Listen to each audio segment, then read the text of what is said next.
Hello there everyone, nubkeks here. Welcome back to Nub Raids, and in today's video, it's actually the first in a short little series we're going to be doing over the next few days on the channel. Today I'm showing you the team I'm using, or I used this first week of the new Hydra rotation on hard difficulty of Hydra. And as I'm doing this introduction, actually, you guys can it's a bit hard to see because of the perfect veil, but if you look at this team, I think you should hopefully be able to see there is one really major problem with this team.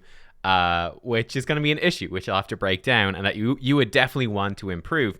But basically, the purpose of this little series, I'm going to do the three teams that I did this week. So Nightmare, Brutal, and Hard, all one key teams. I'm going to show you the champions that I used. And actually, amusingly, we're doing it in reverse order as well, where the way that I do Hydra, on a new rotation, I start on Nightmare, so all my champions are available, and I go and I try to make it a team that can one key. I do that, then I go down to Brutal, then I go down to Hard, right? So we're actually starting here today with Hard, because that's going to be, I think, the most useful for the most people.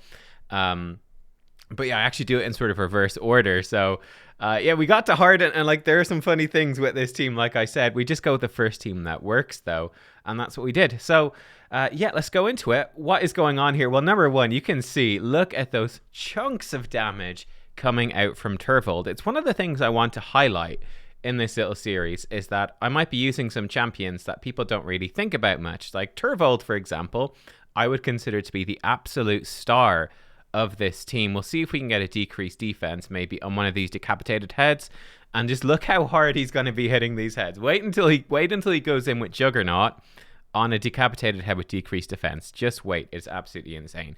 But yeah, there's lots of champions that are amazing for Hydra that we don't really think about, that don't really get attention. No decreased defense, but look at this hit.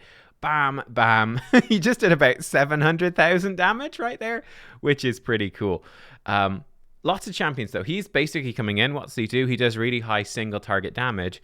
There's tons of different single target damage dealers that you could use, which again are not considered usually to be good Hydra champions, but they absolutely can be. One of the nice combos we have going with him here is this Hex debuff from Mithrala, right? Mithrala comes in, she brings increased defense and increased attack, so that's going to open up all of the nukers. In fact, in this case, Turvold actually does provide his own increased attack, but Mithrala makes it easy. Then the Hex debuff, it got buffed recently, right? And it now duplicates. Bam, bam, look at those big hits from Turvold again. It duplicates 10% of the single target damage you do to all the targets under Hex. It duplicates 2% of all AoE damage.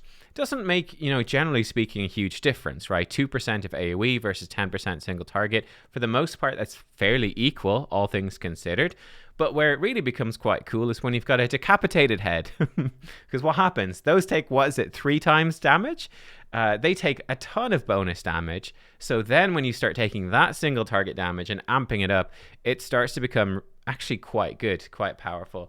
You can see, by the way, in terms of this, I'm basically just letting them hit whatever they want. And there's some big AI issues with that. I'll point that out in a second when I talk about another undersung champion here for Hydra.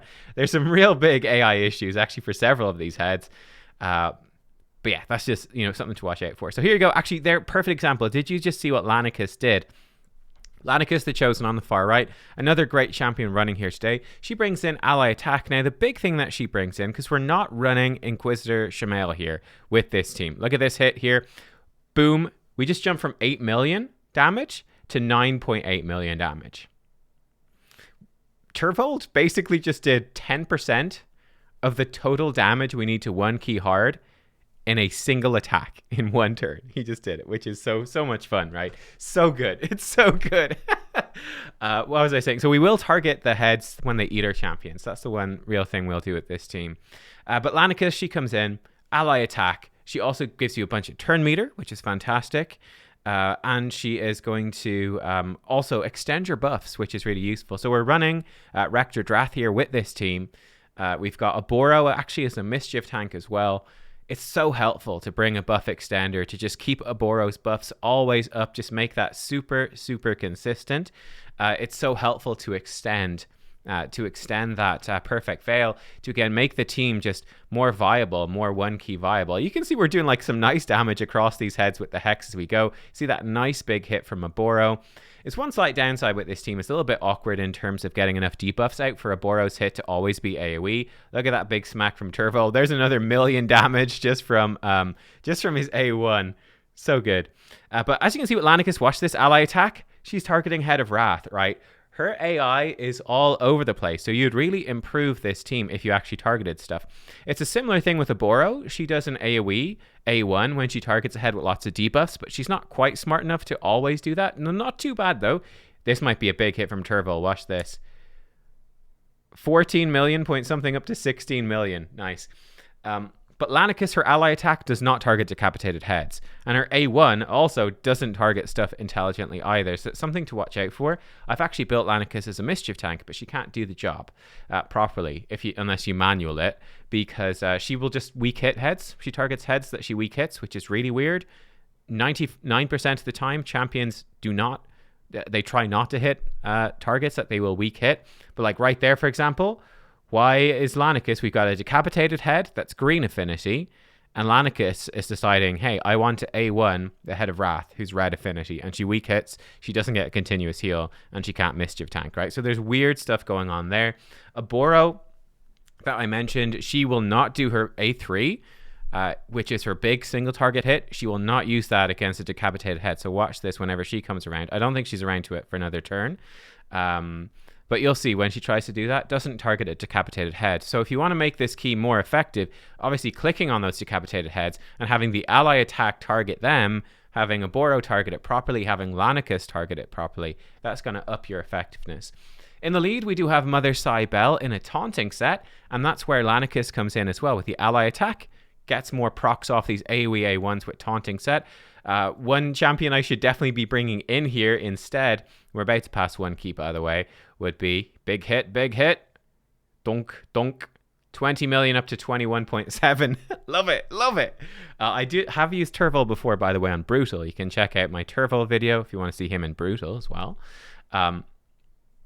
What was I saying? I can't remember. Something super important that you absolutely needed to know. Oh, yes.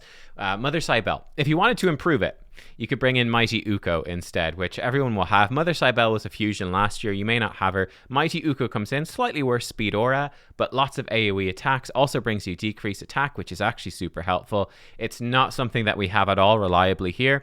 So that would be my main recommendation. That's certainly if I was running this exact team again next week, which I might. I would switch out Mother Cybele for Mighty Uko. But you wouldn't want Mighty Uko to be in a taunting set, which is going to make them less useful for Arena. But it probably is worth it overall, because as you can see, this is the big problem. This is what this team really, really lacks. Can you see it? We do not have any block buffs. We also do not have any HP burn. So we can't stop the poison cloud happening. And we have no way to bypass it. So we just have to kind of deal with it. So that is the big thing. Did you guys guess it? I wonder if you did. That's the big thing that this team does not have. As you can see, though, like Turvold hits so hard for hard difficulty Hydra. He's just straight up killing the Head of Torment through Poison Cloud. Turvold could not care less, which is amazing. Here we go. And again, Lanicus just really likes to hit Head of Wrath with her default skill. Who knows why, but she does. Bam, bam. Nice hits from Turvold A1. Lovely. And he's healing himself up with his mastery as well with a lifesteal, which is super good. There, you can see a Boro going in with her A3, and she misses. Yeah, I've already mentioned Mithrala, but she's obviously absolutely god tier, and she really ups the potency of any team you put her in. She gives so much survivability with the cleanse, with the shield, with the strengthen, increased defense as well. She gives you so much survivability to keep your team alive and going. And then Rectored Wrath is in to heal, to revive if needed, though I don't think we needed too much reviving here in this run. And then you can see he's pretty good at trying to... Now, this is obviously difficult without decreased defense out there. Yeah, so that's definitely an issue. Ugo would have been pretty all right with this team. I did try a version of this team with Ugo, and it just didn't work out quite as well, funny enough. But Ugo could be a good one to throw in too for the decreased defense, because our only decreased defense is that Boro A1, which you get is just a nice synergy with Atlanticus ally attack, right?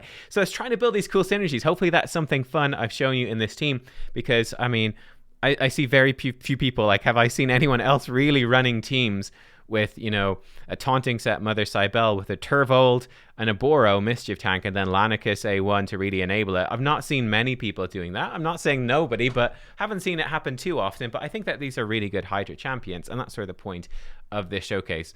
But you can basically see that the team sort of runs out this way. This is sort of how it goes. Boom, boom, boom. We're actually really able to punish Mischief, by the way, very easily. Turvold absolutely rips Mischief apart, and because we put out the Hex, it works really well.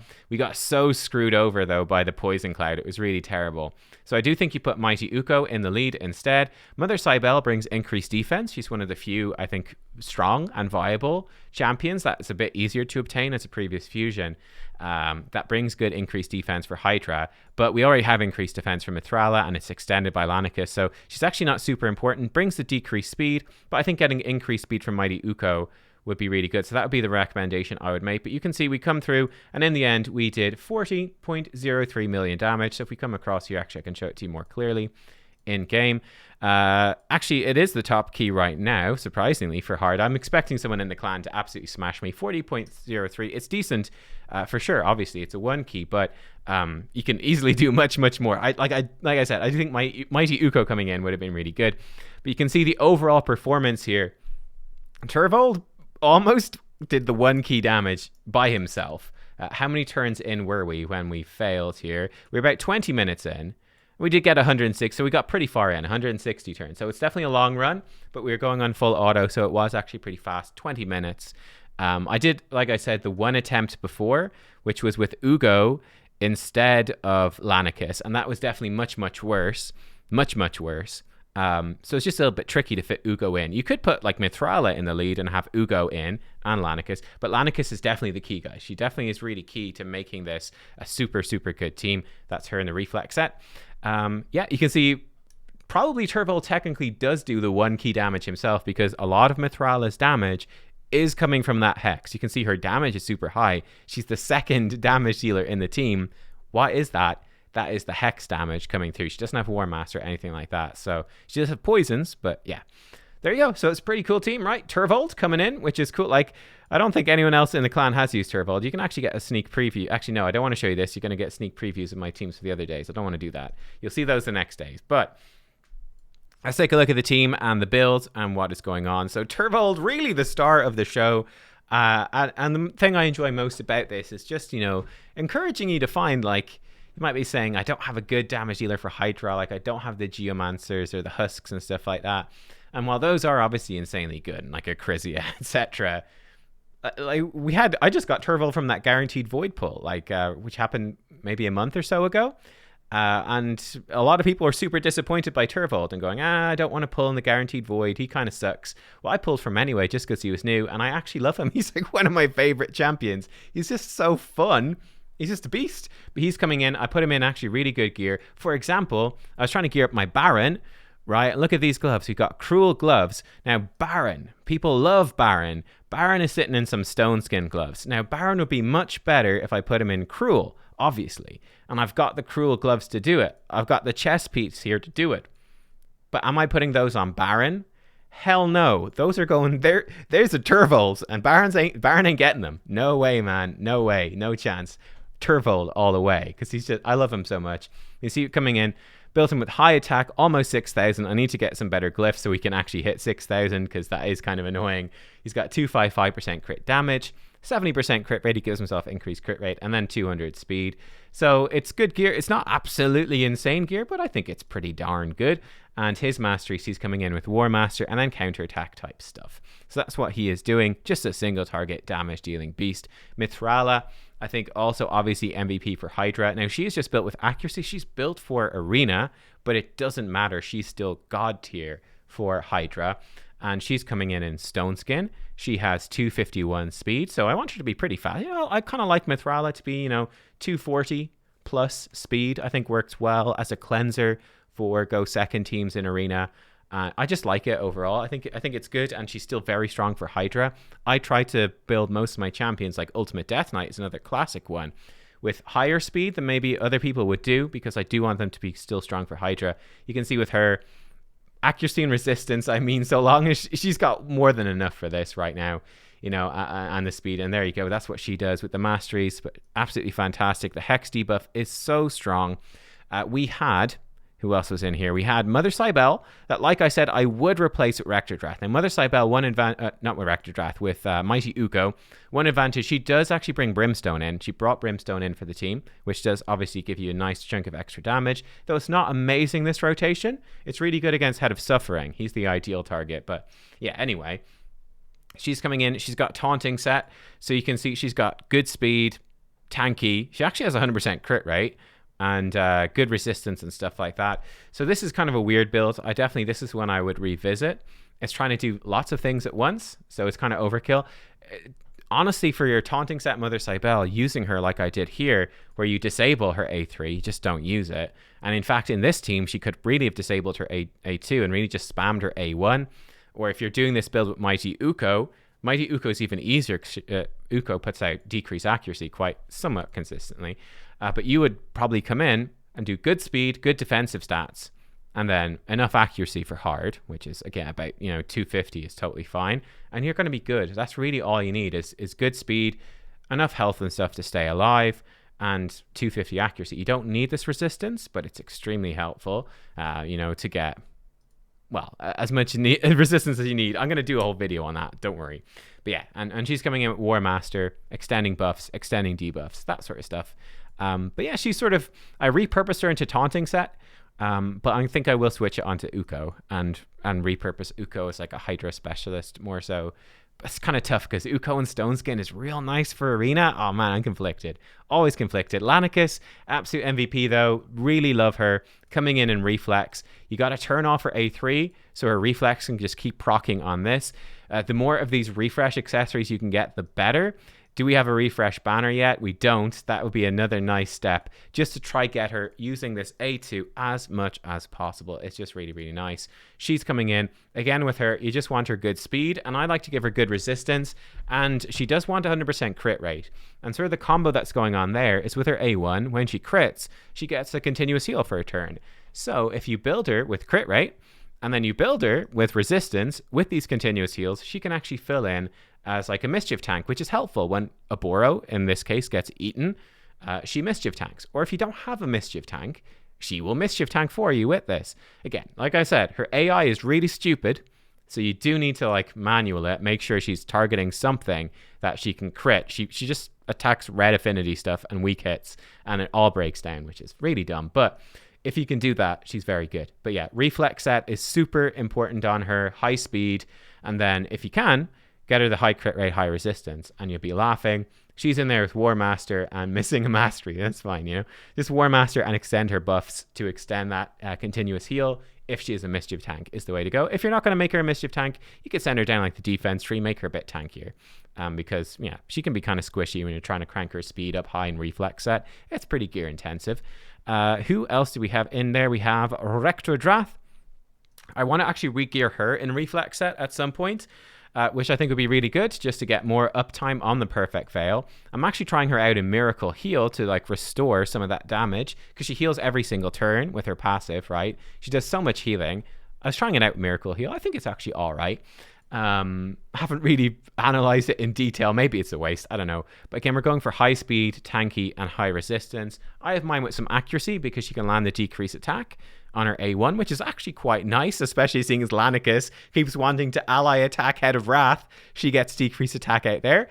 Quite handy for auto, but not essential. And her masteries giving her more resistance, extending her buffs, obviously. And yeah, that is pretty much that. And who else do we have? Do we have anyone else in here? Aboro. I need to talk about Aboro, and that's it. Yes, that's right, because we're going with the Lanicus version. Awesome. So Aboro. Absolutely love Aboro. So good. So good.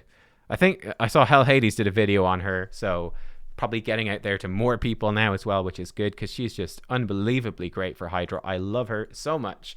Like her and Turvold and Lanicus are like my favorites from this team, which are probably the ones that people know about Rectordrath and Mithrala, but I feel like they might not know about these as much.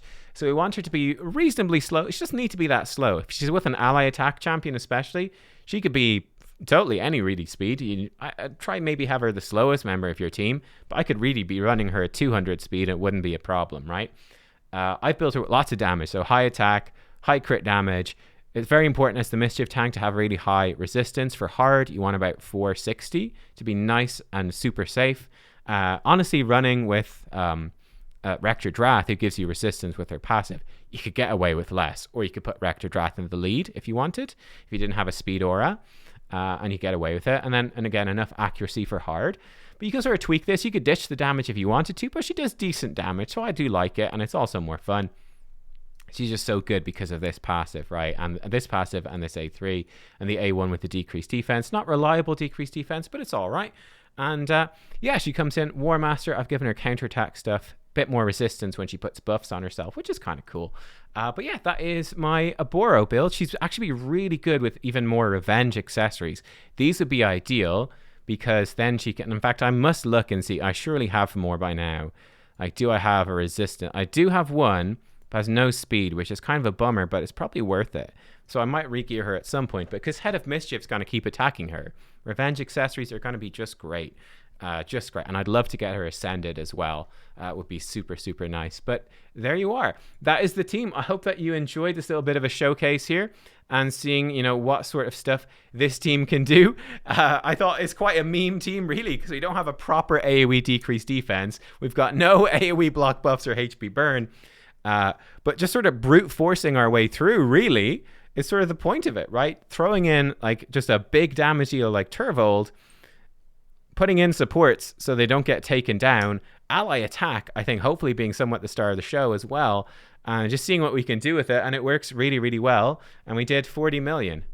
First attempt with this exact team comp did 40 million. Like I said, Mighty Uko with taunting next time, and we're going to be really good. There you go, guys. Hope you enjoyed. Thank you for watching, and I'll see you next time. I'll show you my brutal team in the next video. And yeah, I'll catch you all for that. Bye.